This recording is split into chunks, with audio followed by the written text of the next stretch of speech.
Okay, so welcome back. This is I'm actually a bit tired now, but I can't stop doing what I'm doing. It's like 2:45 in the morning in Portugal, but I can't put this down. I just want to carry on doing it. I really just want to see where, because it's quite a fiddly process, sorting through all these dates. And I think if I'm in the middle of doing it, it's much easier to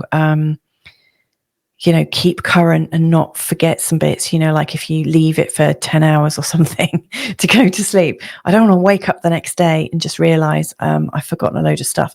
So let's have a look. Let's bring up the actual charts. So if you remember, this was my conclusion from before. I really like these dates. I'm most optimistic about the 2nd and the 3rd. I did quite like this, even though the Moon and Venus is in opposition.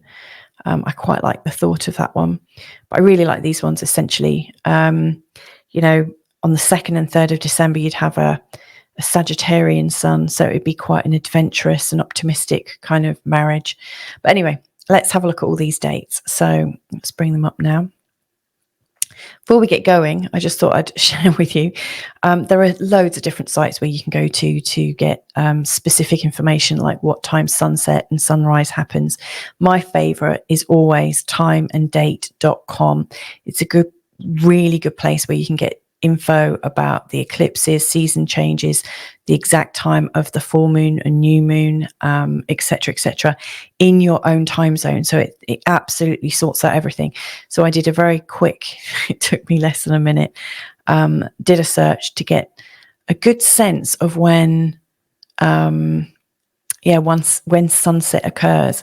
And so it kind of starts around 5:45, 5:43, and then it's starting to get darker.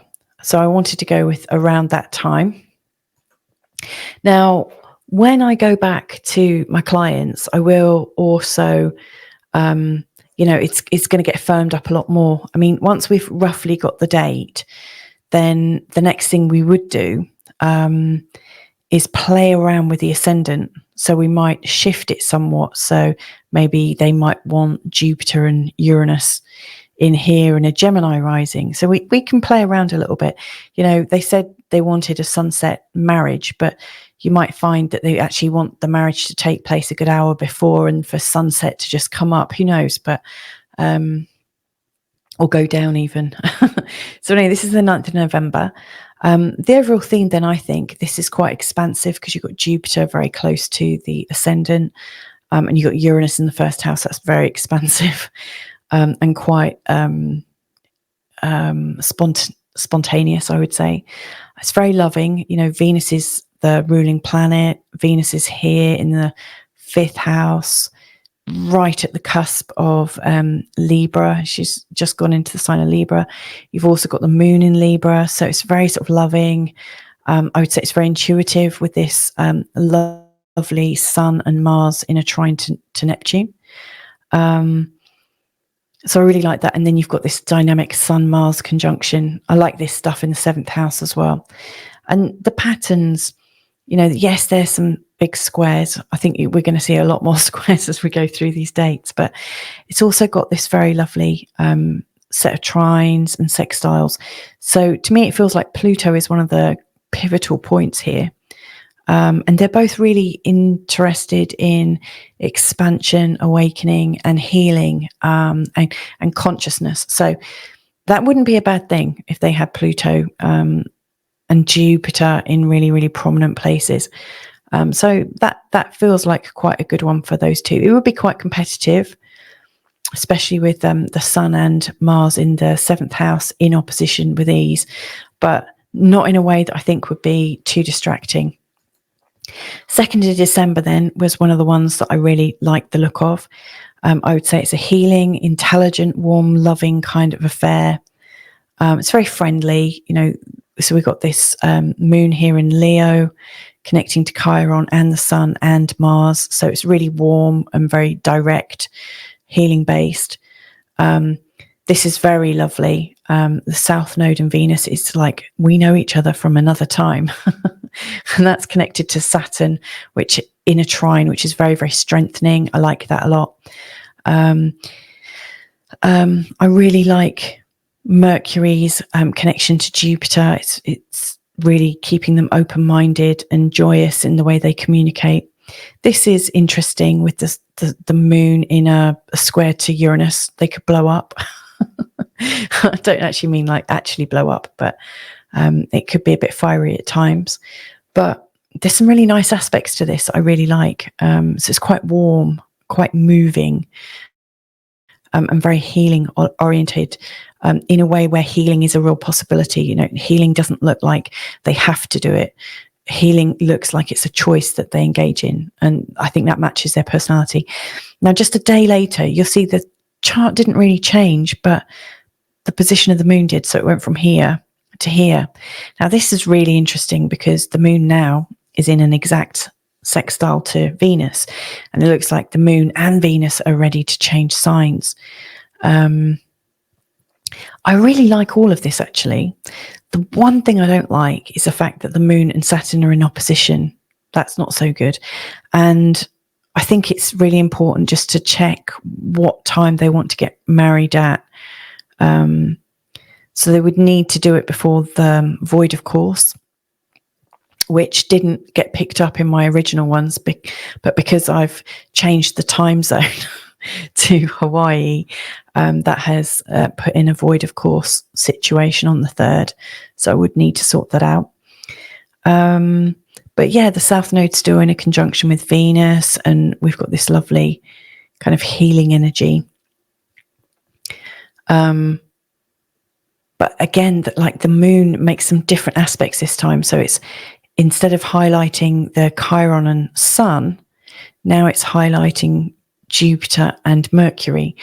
So it seems to be a lot more communicative. I really like that. The 4th is another day that's really good as well, for different reasons.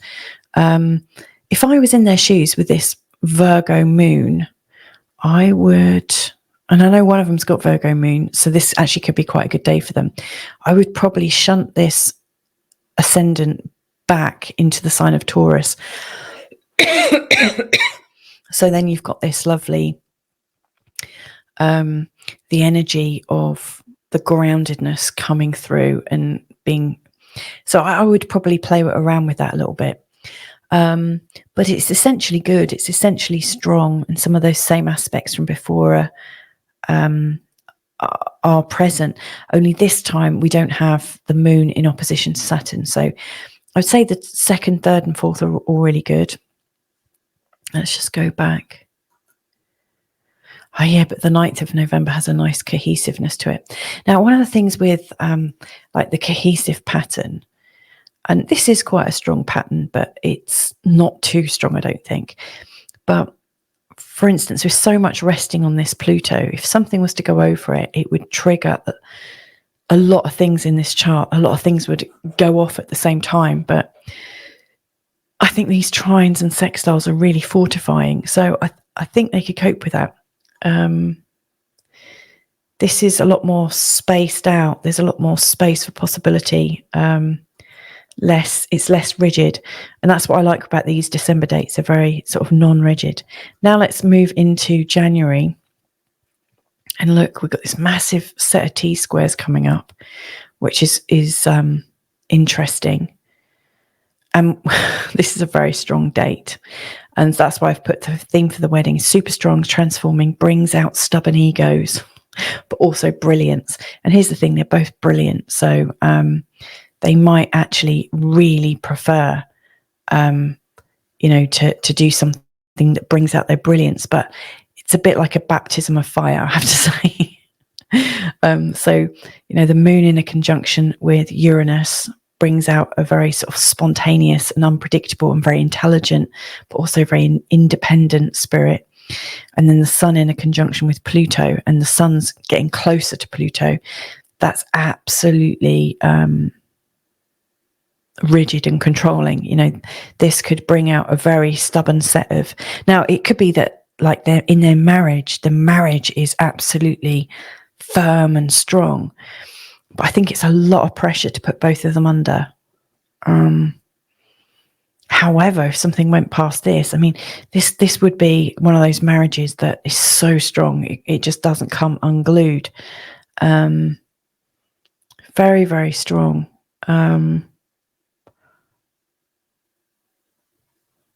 Yeah, so it's not one of my favorite dates. I think it could attract them. Because, like I say, they're very, very dynamic. And one thing, like the midpoint between these two is right where Neptune is. Neptune midpoints could create,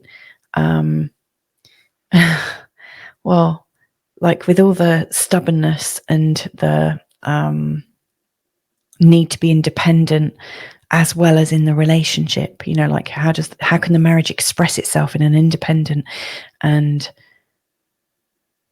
exciting way, could be dampened by the beautiful gentleness of Neptune, but it's also so broad that it's like a needle in a haystack. So I think this could be really difficult for them to understand. It is brilliant, and if they did choose this, I would want to play around a little bit here to make sure we get everything in the right place for them. The 24th then, so that's just a few days later. Now this has come up even stronger now. This is extremely strong. I would possibly say give it a barge pole, because like Mars here at 1524 is in such a tight square to Chiron at 1550, and that could create a lot of I would say conflict, not necessarily from them, but especially with Pluto and the Sun in the 7th house and Moon in the 1st house. I think they could get really projected on by people who are absolutely fixed on their projections. So I think it would bring up a lot of stuff. But it would create a lot of energy to work. It would create a lot of impetus to get things done. I mean, they really would get a lot of things done, I'm sure. And with Jupiter and Venus in a trine, you know, they would, especially, I love this Venus and Jupiter and Saturn energy. That's really, really beautiful. You know, they would have things to fall back on. But again, it's a very, very strong date, and a little bit scary. 15th of Feb, then this gets even stronger. Now this one for slightly different reasons. So this time you've got Venus and Pluto and Mars together in a tight square to Jupiter. And again, you've got this lovely moon in a conjunction with Uranus, which will make things quite spontaneous and quite fun and a bit shocking and enlightening. It's very much about their talent.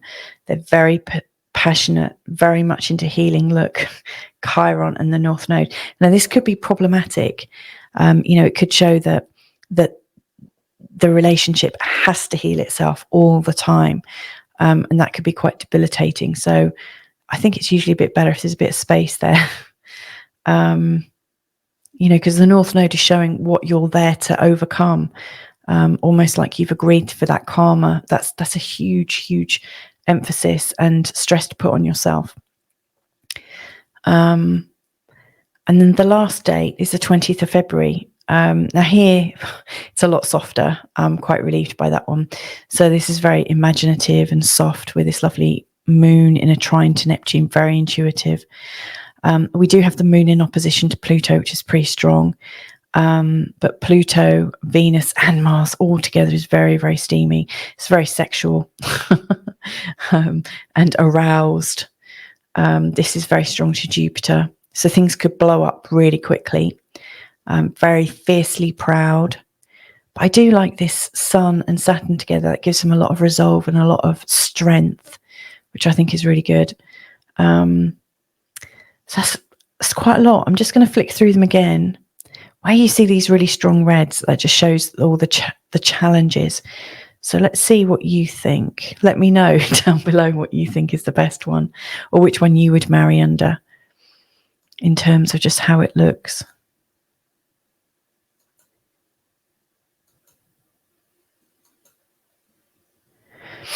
I think I really like 9th of November. And I mean, this is really nice.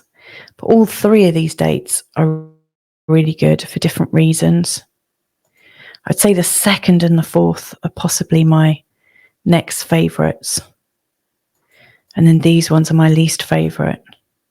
And so I rated them, and I still rate them the same, actually, interestingly. So first, the 3rd and the 4th, I got those around the wrong way, but I essentially like the first 4 the most. And these other ones, I've called them wild cards because they really could work in the right hands. And, you know, these 2 people that are getting married are exceptional, and they're by no means normal. You know, they're not normal people. They're not sort of your Monday to Friday 9 to 5 people. These people are innovative, creative, daring, healing, communicators and teachers. So they could handle the wild card energy, but, you know, do they want to? That's the big question. And they'll know.